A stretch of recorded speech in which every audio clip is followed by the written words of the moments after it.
Hi, we are at the Four Seasons Bookstore in Shepherdstown, Virginia, West Virginia, and we're here to talk about why are stories important.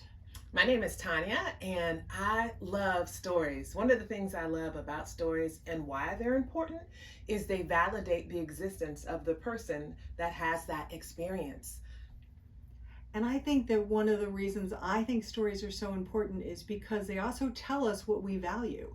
So when I was writing with Sherry Becker, the story of Sprouting Wings, I fell in love with the fact that James Herman Manning was the first African to fly across the United States. But what he also did when he couldn't get anyone to lend him a plane, he built his own plane. I promise you, I would not build my own car to drive. There's no way that would happen.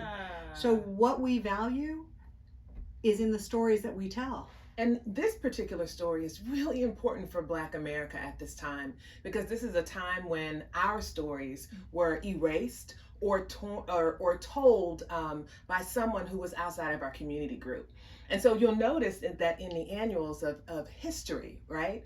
And the telling of history, the people who have values, stories get told. So we are super excited about this story, especially because it counters some of the misinformation about the intellect and the abilities of Black people in America. And so, wow, when you pointed out you wouldn't even build a car, wow, I think that's amazing that he built this plane, and more people should hear this story of what he accomplished. And what's interesting about this is there were 162 African American newspapers thriving in the United States Wow. when he took this flight.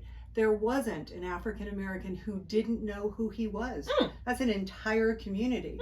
And that community gave money at every stop that he took and helped make sure that he got there. This was not just him alone, it was a whole community holding him and Thomas Cox Allen up. But because he wasn't in mainstream papers, the story's not in our history books where it belongs. Well, now it is. Now it is. Thank you so much.